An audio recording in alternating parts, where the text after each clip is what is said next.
A'udzu billahi minasyaitonir rajim. Bismillahirrahmanirrahim. Allahumma sholli ala Muhammad wa ala ali Muhammad wa salima. Bientôt, Ramadan sera là. Les gens se préparent à l'accueillir de la manière qu'ils connaissent, c'est-à-dire faire des stocks de nourriture pour s'en priver après. Parce que pour les musulmans de ce monde-ci, Ramadan n'est que la privation. À la réforme radicale, nous avons toujours insisté que Ramadan n'est qu'une école spirituelle qui permet donc aux musulmans de purifier son comportement, mais aussi son âme. Parce que quand tu purifies ton corps par les ablutions, le plus important après de purifier son âme. Et justement, Ramadan est là pour nous aider à nous purifier. Si tu es capable à Ramadan de ne plus aller voir ta maîtresse ou de ne plus aller faire des bêtises, l'idéal pour toi, pour montrer que tu as appris de Ramadan à la fin, c'est de continuer sur ce que Ramadan t'a enseigné. Revenir sur le droit chemin. Je vais prendre un hadith qui semble-t-il n'a pas trop d'importance pour les musulmans, mais qui pour la réforme radicale est un hadith clé. Justement, à la réforme radicale, nous employons toujours les hadiths qui semblent de premier abord sans importance. Ce sont souvent ces hadiths-là qui enseignent aux musulmans le comportement qu'il faut dans une société moderne de nos jours. C'est un hadith qui vient de Dieu directement. Allah nous dit, lui Allah, les anges, les prophètes et les croyants maudissent des personnes ou quelqu'un qui défèque au bord des cours d'eau, dans les endroits ombragés où se reposent les gens et sur les chemins qu'utilisent pour marcher, pour communiquer. C'est un hadith Qudus. Ce hadith est authentifié par le comportement de Umar, de Ousmane. Ça veut dire que ce hadith est authentique. Parce qu'on se rappelle bien que Umar, durant son califat, a fait chasser les marchands ambulants dans les rues de Madina et a réussi aussi à faire de même à Jérusalem. Par conséquent, c'est un hadith qui est authentique. C'est pas ce que fabriquent les hadiths contre les Swahili. Bien. Mais ce hadith a une portée plus loin que ce que ça veut dire. Quand Allah nous donne un hadith Qudus, il nous enseigne quelque chose de primordial que nous devons toujours mettre en tête. Déjà, le hadith nous montre que Allah nous indique de comment construire nos villes. C'est un hadith qui enseigne aux musulmans le schéma directeur de leur urbanisation. Qui veut donc dire que là où habitent les musulmans, il doit toujours avoir un parc où se récréent les gens. Il doit avoir des ruelles pour permettre la communication des gens. Et il doit avoir des cours d'eau, qu'on appelle souvent les rigoles. Déjà là, Allah a tout fait pour que les musulmans vivent dans un cadre idéal. Il n'y a pas de miracle en islam comme on le croit. Nos problèmes de salubrité et de maladies infectieuses est lié à la non-application de ce hadith, justement. Allah a déjà solutionné nos problèmes de maladies infectieuses par ce hadith. Mais comme on ne croit même plus en Dieu, par conséquent, ce hadith, je parie à 1000 contre 1, que si on prend 1000 musulmans sur cette terre d'aujourd'hui, à peine peut-être 2 savent que ce hadith existe. Ça ne les intéresse même pas de savoir ce genre d'hadith, qui nous permet de nous protéger contre les maladies infectieuses. C'est nous qui sommes les gens les plus malades. Wallahi billahi, en pays africain, vous allez voir le rang devant un dispensaire catholique, chrétien. Si vous voyez 100 femmes faire le rang, 95% des femmes sont de confession musulmane.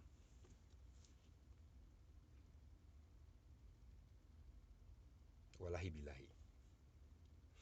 Et on remarque que les quartiers dans lesquels nous vivons, nous les musulmans, ce sont les quartiers les plus sales possibles. Justement, puisque ce hadith, il n'est jamais enseigné à personne. il n'est pas appliqué. Pourtant, Omar l'a fait appliquer pendant son califat. De même que Ousmane. Mais aujourd'hui, si moi, Valama, je me permets de faire ce que Omar a fait, ce sont les mêmes imams qui racontent les exploits de Omar qui vont me traiter de mécréant. Moi, je deviens maire d'une ville en Côte d'Ivoire.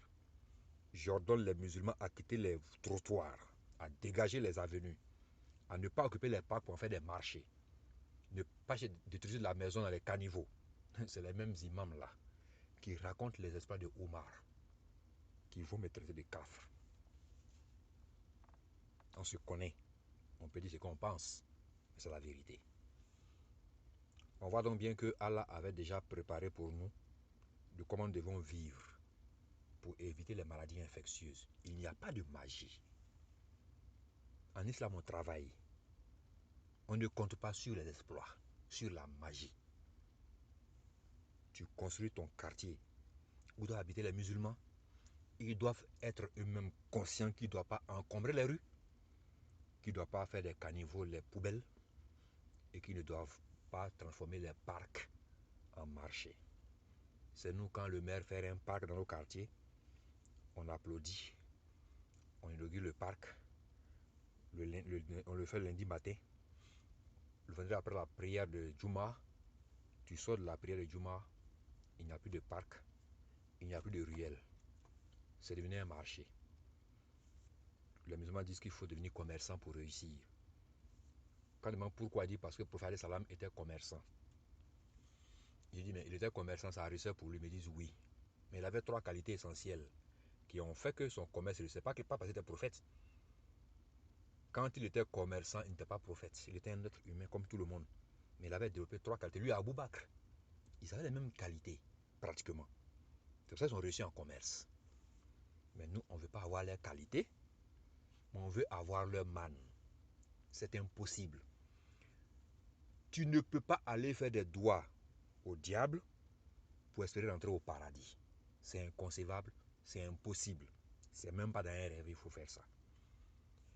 Je prends ce hadith parce que le mois de Ramadan arrive, qui est devenu pour nous aujourd'hui le mois de Noël pour les musulmans, où on mange ce qu'on ne mangeait pas avant. Et donc, ce qui fait que le nombre de personnes qui se mettent à faire du commerce pendant Ramadan s'élève en nombre. Et donc, comme on n'a plus de place pour vendre, justement, on revient faire ce que le hadith interdit de faire. On transforme les parcs en marché le soir ou l'après-midi pour vendre des salades et autres. Mais pourquoi on en est arrivé là? Parce qu'à Ramadan, on veut changer de statut.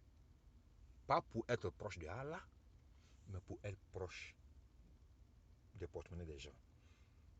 Il y a des gens que je connais qui ne mangeaient jamais le soir de la salade avec des rognons. Mais le mois de carême, tous les soirs, il faut qu'ils mangent de la salade avec des rognons ou des frites avec du poulet rôti. N'ayant pas les moyens d'assurer ce genre de repas, ils sont donc contraints de dérober au travail, de mentir, d'escroquer dans leur travail, de quoi pouvoir satisfaire, pas un besoin spirituel, mais un besoin matériel pour remplir le ventre de ceux qui ne peuvent pas manger habituellement. En disant, comme je vais prier beaucoup la nuit, Inch'Allah, Allah me pardonnera mes péchés qu'il fait la journée au travail. L'essentiel, comme l'a dit l'imam hier, c'est de ne pas manger, de ne pas boire, de ne pas mentir. Et quand lui parle de mentir, il ne pense pas que escroquer c'est un mensonge qu'il fait. La réforme radicale n'est là que pour réformer le cœur des gens. Ouvrir tes yeux à ce que tu fais, te faire prendre conscience de ce que tu es et que la conscience que tu prends de ce que tu es actuellement doit t'amener à accepter le changement. C'est ça la réforme radicale. Ça dans le Coran.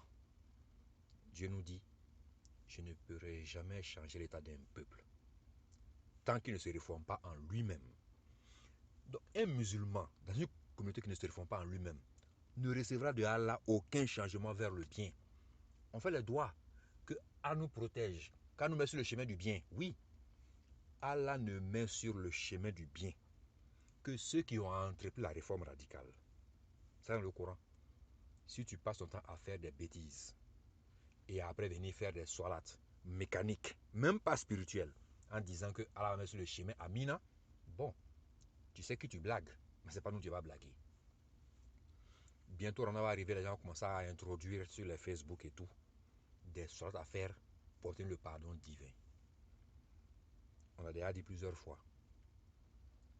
le moyen pour avoir le pardon divin, ce n'est pas de faire 1000 ou 5000 rukus ou sujoud, c'est de regretter, de quitter le chemin, de ne plus revenir sur ce chemin. C'est tout. Mais si tu vas faire 1000 rukus pour demander pardon à Dieu de ne pas avoir de maîtresse pendant le mois de carême, et qu'après, le jour qu'on rend le jeûne, tu blagues ta femme le jour de la fête pour aller saluer la personne amie et tu vas chez ta maîtresse pour te rattraper, tes 1000 rukus, tes 10 nuits de prière la nuit n'ont servi à rien, mon ami. Je l'ai déjà dit une fois et je le répéterai fermement encore. Parce qu'on m'a posé la question. Tu parles de sourates mécaniques, de sourates spirituelles. Quelle est la différence? La sourate mécanique, c'est ce que tu fais pendant le carême. La prière mécanique, c'est ce qu'on fait les 10 dernières nuits de carême là. Ce qu'on va pour lire la nuit à minuit. C'est ça la prière mécanique. La prière spirituelle, c'est ce que tu fais quand tu sais que le matin, on viendra contrôler les comptes que tu as mélangés. Et que quand tu as fini de tourner partout sur tous les marabouts de la ville, que tu t'ont dit qu'il n'y a pas de solution, on va t'attraper. La façon dont tu demandes pardon à Dieu la nuit pour te protéger le matin, comme ce qu'on va découvrir, comme ce que tu as mélangé dans tes comptes, c'est ça que la prière spirituelle. C'est ce que tu aurais dû faire depuis le début de ta vie. Allah vient sauver les gens de leurs problèmes que lorsqu'ils ont été avec Allah avant le problème. Je répète, la sourate mécanique, c'est ce que tu fais pendant le mois de carême. Surtout les 10 dernières nuits. C'est ça la sourate mécanique, qui n'a aucune valeur spirituelle. Parce qu'on lit le Coran à une vitesse tellement élevée que même si Allah envoie Djibril pour compétir à nos imams, il va échouer. Ça, c'est la prière mécanique, qui n'a aucun effet spirituel sur personne.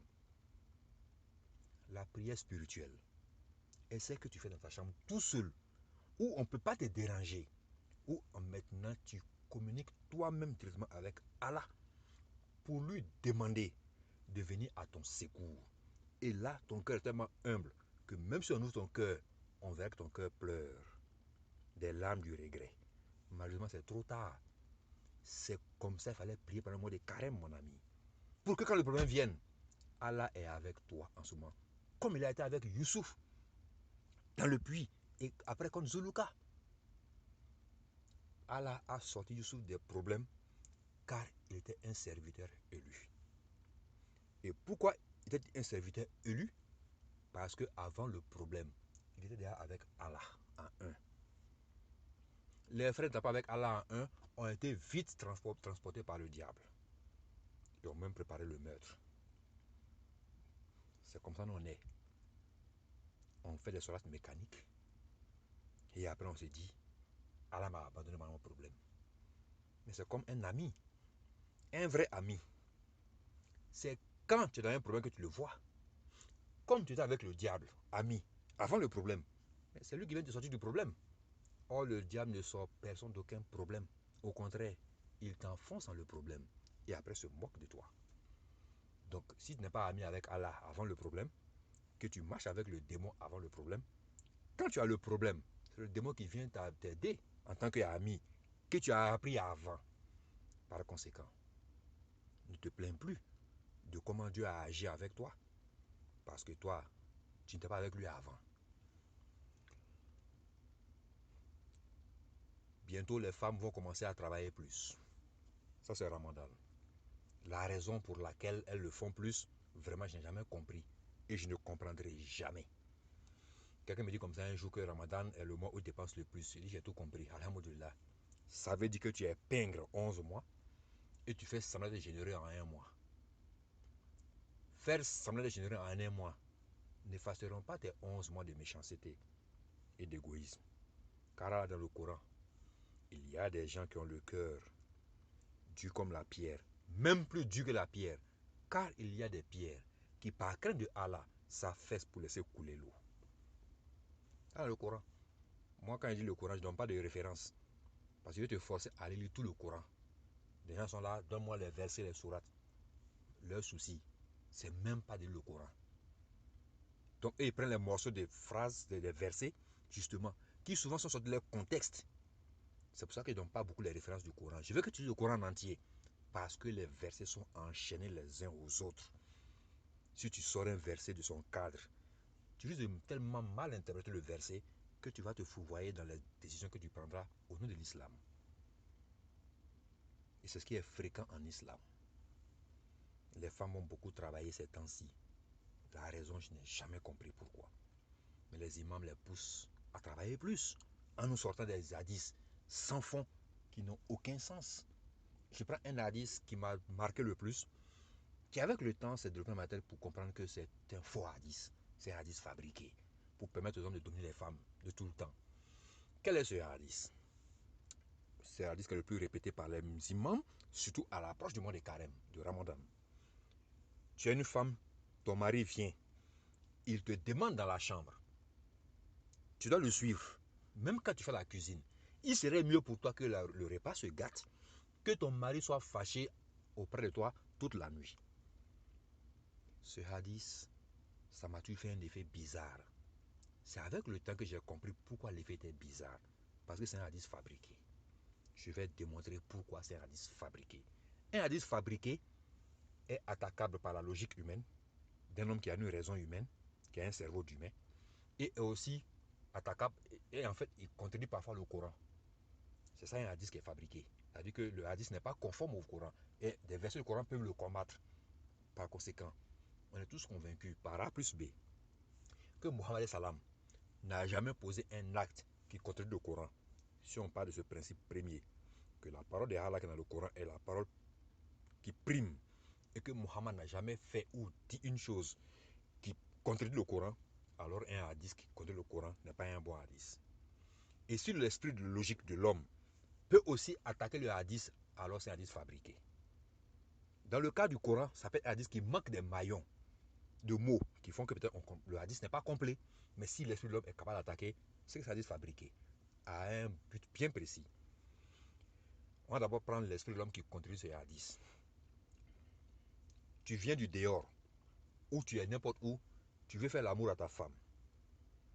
Tu lui demandes de venir te rejoindre, sachant qu'elle fait la cuisine. Si tu es un homme consciencieux, un homme qui a un cerveau d'humain, tu sais que c'est impossible. Comment vas-tu expliquer aux enfants qui viennent de l'école qu'il n'y a pas mangé à midi? Toi-même, comment tu vas expliquer ça? Donc, tu vois, on voit déjà bien que le hadith n'est pas conforme à la logique humaine. Donc, allons maintenant sur le côté du Coran. Quand ton repas se gâte de cette manière, qu'est-ce que tu fais à le repas? Tu jettes dans la poubelle. Et tu seras contraint de dire à madame de refaire un nouveau repas. Bien, donc tu gaspilles de l'argent. Allah a écrit dans le Coran, c'est même pas un hadith, c'est un verset coranique. Les gaspilleurs sont amis de Satan. On vient de dire que tu seras de gaspiller de l'argent pour refaire notre repas que tu as fini de mettre dans la poubelle, que tu as gaspillé. Donc un hadith qui te pousse à gaspiller est un hadith qui te met ami au Satan. Car Allah a dit dans le Coran, ça ce n'est pas un hadith, c'est un verset coranique. Le gaspilleur et Satan sont amis. Ils marchent ensemble.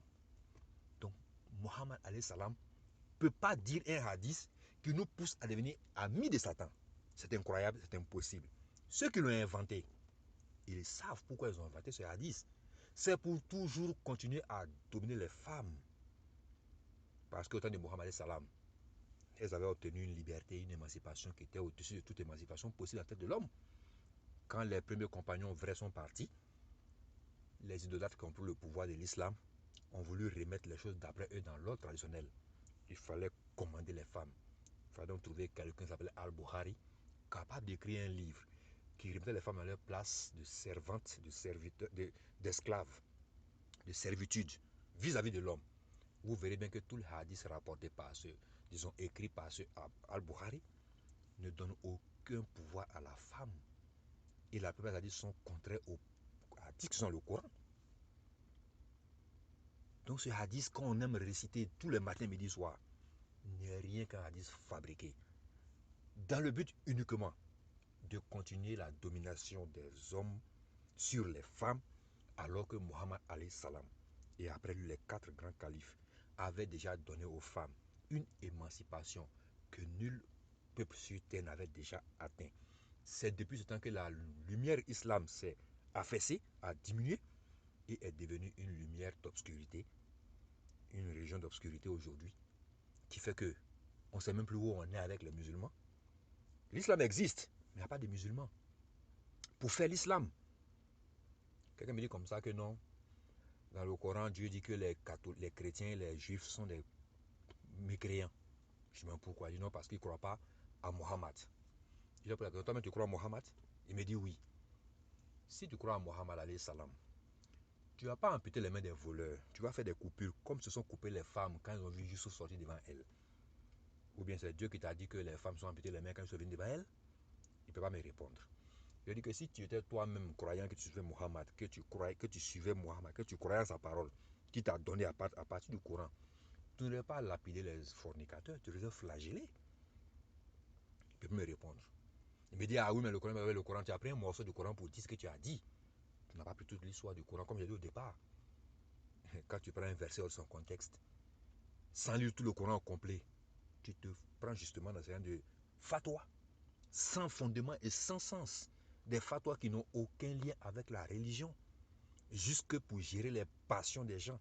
Je l'ai déjà dit 1000 fois. Quiconque prend une décision amicale, politique, fraternelle, familiale, sous l'effet de la passion, ne fait rien d'autre que prendre des conseils chez le démon. Wallahi billahi tahalahi. Si tu prends des décisions à appliquer sous l'effet de la passion, tu ne fais rien d'autre que de prendre des conseils chez le démon, chez Iblis. Masalam.